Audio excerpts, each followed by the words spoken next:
La ministre en charge s'appelle Janine Mabunda, qui est notre invitée, que je vous demande d'applaudir sur ce plateau. D'accord. Madame la ministre, bienvenue dans Fauteuil Blanc. Merci beaucoup d'être venue. C'est gentil. Voici votre fauteuil blanc. Installez-vous. Oui. Votre émission était très attendue. Ah bon. Je disais tout à l'heure, vous êtes ministre du portefeuille. Bienvenue. Vous vous sentez bien? Oui, je me sens bien. Tout va bien? Tout va bien. Voilà. Ben, écoutez, vous êtes venu chez nous en réponse à cette demande, notamment de l'opinion, de la presse qui va vous interviewer tout à l'heure, mais également beaucoup de messages qui viennent des internautes qui suivent de très près la situation en République démocratique du Congo. Je l'ai dit tout à l'heure, vous êtes ministre d'un très grand portefeuille, c'est-à-dire vous gérez les entreprises publiques de l'État. D'abord, dans cette émission, vous savez, quand on reçoit, on me pose d'abord la question sur la personne, comment elle se sent, est-ce que tout va bien, pas stressé? Ça va. Ça va. Mais je suis tenté de vous demander, comme ça d'emblée, qu'est-ce qui amène une femme, naturellement belle, jeune, brillante, à faire de la politique? Il faut inverser la question. Je ne crois pas que c'est moi qui ai choisi la politique, c'est la politique qui m'a choisi au travers d'un parcours. Donc le parcours, c'est une succession d'expériences pour lequel vous êtes jugé, apprécié, et pour lequel à chaque fois, au gré des rencontres, on vous donne les opportunités d'élargir cette expérience et de participer à la reconstruction du Congo. Donc c'est une succession d'expériences qui m'a amené vers la politique. Ce n'est pas moi qui ai choisi la politique. Et dans ma conception, la politique, c'est être au service des autres, c'est une charge publique.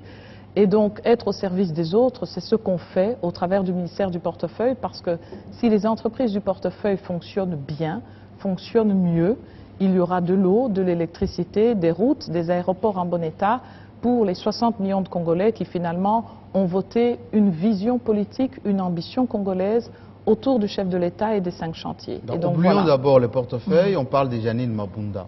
Parce que quand on vous regarde, on est tenté de dire, mais mon Dieu, elle est frêle, elle est innocente.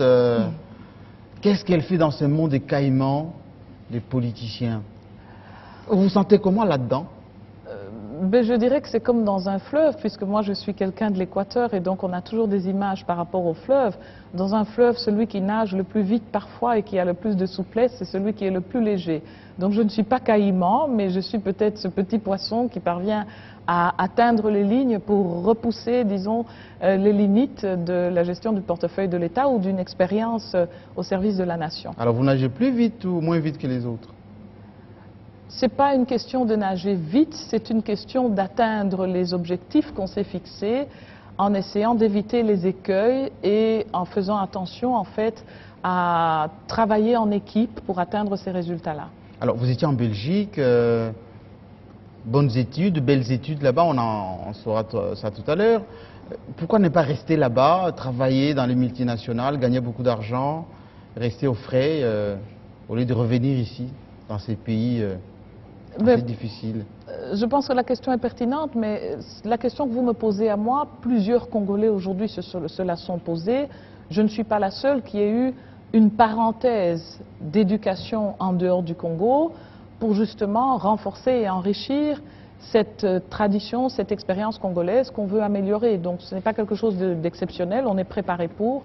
On sait qu'on va pour étudier et qu'on va pour revenir parce qu'on a envie, on a une ambition congolaise et on a envie que ça puisse se réaliser. Alors, sans regret d'être revenu au Congo? Assurément pas. Bon, allez, justement, on va savoir un peu plus sur vous. Voici Janine Mabunda. Janine Mabunda Lioko est née le 10 avril 1964 à Kinshasa, originaire de la province de l'Équateur. Après l'obtention d'un bac en section gréco-latine au lycée Mater à Bruxelles, elle poursuivra ses études à la faculté de droit à l'Institut Saint-Louis en Belgique en 1984.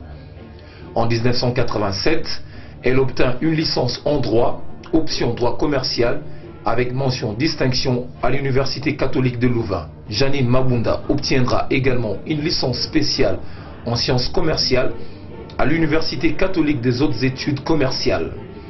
Avec un excellent parcours professionnel, Elle occupera la fonction d'account officer à Citibank Congo de 1988 à 1993, avec plusieurs participations au séminaire des formations à Singapour, Dubaï et Bruxelles.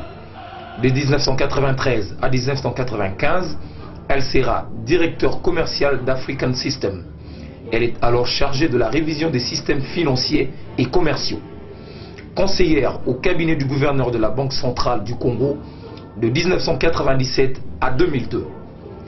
Premier prix du concours d'éloquence, faculté de droit, membre des anciens de l'université de Louvain et présidente de l'association des cadres des entreprises publiques, Janine Mabunda est très active aux négociations trimestrielles FMI Banque mondiale et Banque centrale à Washington et Paris, et une participation au processus de Kimberley à la libéralisation du secteur diamant en RDC. Depuis le 5 février 2007, elle est nommée ministre du portefeuille dans le gouvernement Kizenga I, puis reconduite à ses postes le 25 novembre 2007 dans le gouvernement Kizenga II. Suite à la démission du Premier ministre Antoine Kizenga et la nomination d'Adolphe Nozito à la primature, Janine Mabunda est maintenue à son poste. Madame la ministre, vous aviez entre autres dans votre mission la réforme des entreprises publiques. Où en sommes-nous avec cette réforme tant attendue?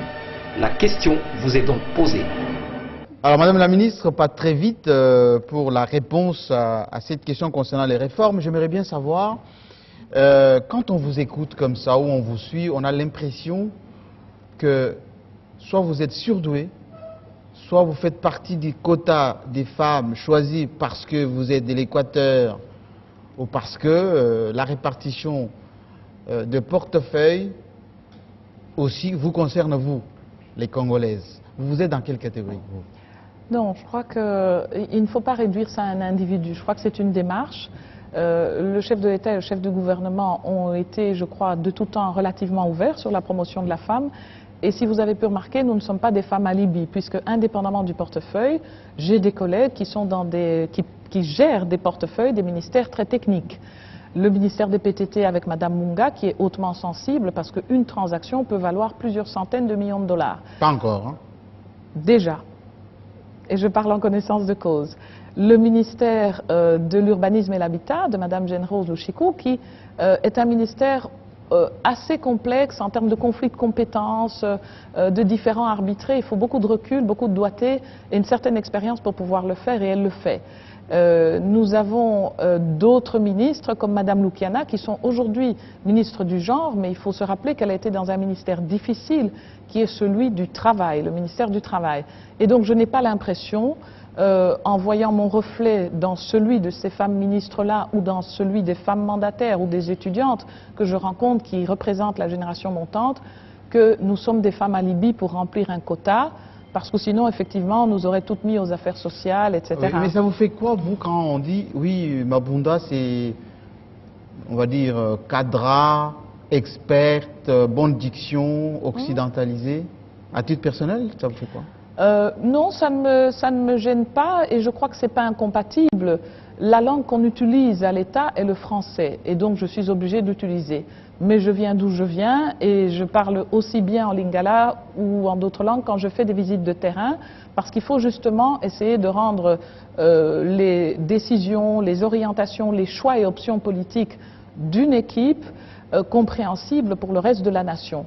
Et donc, effectivement, quand vous avez des situations difficiles dans certaines entreprises publiques, où il faut parler à des travailleurs de tous les niveaux, je ne crois pas que le français est suffisant. Et je pense qu'il faut ce consensualisme, cette connaissance finalement du Congo qui m'a été donnée par tout mon parcours pour avoir le sens de psychologie nécessaire. Ce n'est pas une question, je crois, de français, de lingala, de swahili, de chiluba ou de kikongo. C'est une question de compréhension des attentes des uns et des autres et de trouver les meilleurs compromis. Ah, mais justement, pourquoi durant le mois de mars, vous, c'est les femmes, je veux dire, vous nous avez quasiment prise en otage pour dire violence faite à la femme, rien ne va plus. Non, je crois que dans toute campagne, parce que c'est le mois spécial dédié à la femme, on doit attirer l'attention sur ce qui pose problème.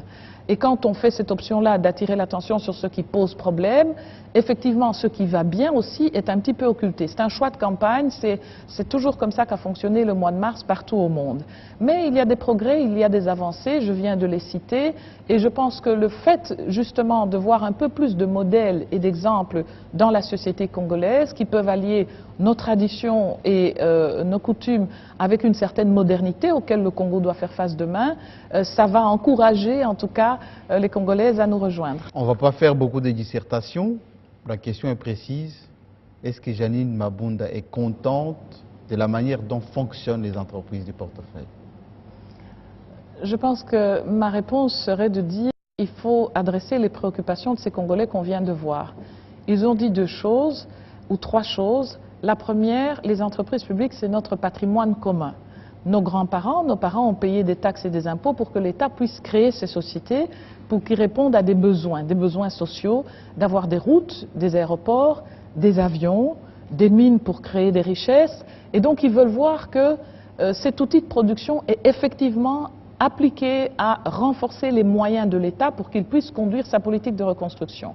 La deuxième chose, ils nous ont dit, il y a des mandataires qui travaillent bien, ils ont cité quelques cas.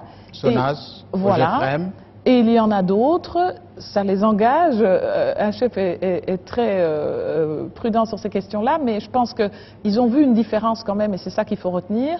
Il y en a d'autres où on aimerait savoir s'il y a des audits et s'il y a des sanctions négatives. Enfin, je crois qu'ils ont dit que la réforme doit être accélérée pour permettre justement que la bonne gouvernance puisse intervenir. Et tout ça, je crois que, en tant que ministre du portefeuille, je dirais il faut voir d'où on vient et où on est. De 2002 à 2007 pratiquement, le COPIREP existait, il y avait des grands projets de réforme dans les cartons, mais ça n'a jamais pu être mis en œuvre parce que les priorités étaient peut-être politiques et sécuritaires. Depuis 2007, le gouvernement, au travers du ministère du portefeuille, porte un projet collectif de modernisation et de réforme des entreprises publiques. Et dans ce cadre-là, nous avons fait deux choses. La première, nous avons fait adopter une loi par l'Assemblée nationale et le Sénat. Et cette loi définit les règles du jeu pour moderniser les entreprises publiques. Je suis très fière en tant que citoyenne congolaise et pas en tant que ministre de vous dire que les votes de cette loi l'ont été faits par tous les députés de l'Assemblée nationale, y compris l'opposition. Et donc c'est quand même flatteur pour un membre du gouvernement et pour ce gouvernement de voir que notre ambition congolaise de moderniser les entreprises pour qu'elles soient plus et mieux au service des Congolais, que cette vision-là a été portée même par les députés de l'opposition, et je les en remercie parce que ça montre que sur des sujets fédérateurs, sur des sujets républicains, tous les Congolais savent faire taire leurs étiquettes politiques et se dire c'est la survie du Congo qui est en jeu, c'est le mieux-être des Congolais qui est en jeu, et j'adhère à cette vision. Et donc ces lois sont passées, ça c'est la première phase. La deuxième phase maintenant aussi, c'est à l'intérieur des entreprises publiques. Je crois que le monitoring est beaucoup plus serré aujourd'hui. Nous avons quand même recruté des mandataires par concours, sans appartenance politique, au moins pour les postes de gestion. On en parlera. Voilà. Le concours, tout à fait. Le recrutement même des étrangers, notamment voilà, des Blancs, on en parlera. Mais je pense que c'est une nouvelle façon de voir. Et enfin, quand vous dites, est-ce qu'il y a des sanctions positives ou négatives? Oui, il y a des sanctions négatives. Lorsque nous estimons alerter, soit par les syndicats et les travailleurs, soit par des audits que nous faisons, lorsque nous constatons qu'il y a des déviances ou des anomalies, nous sanctionnons. Combien d'ADG en prison? En tout cas, nous avons attiré l'attention sur le cas de CEC, où il y avait eu un problème avec l'ADF et la DGA, qui n'avaient pas versé 39 millions de francs congolais à la Direction générale des impôts. Nous avons attiré l'attention sur le cas de la SONAL, où nous sommes coactionnaires avec des privés, où des prélèvements indus ont été faits, en tout cas sans suivre les normes. Nous avons bien sûr attiré l'attention récemment sur le cas de la régie des voies fluviales. Mais combien en prison? C'est ma question. Moi, je crois que combien en prison, ce n'est pas à moi de répondre sur le nombre de mandataires qui sont en prison, c'est au ministre de la Justice. Et il a fait son travail. Je vous ai cité des cas concrets.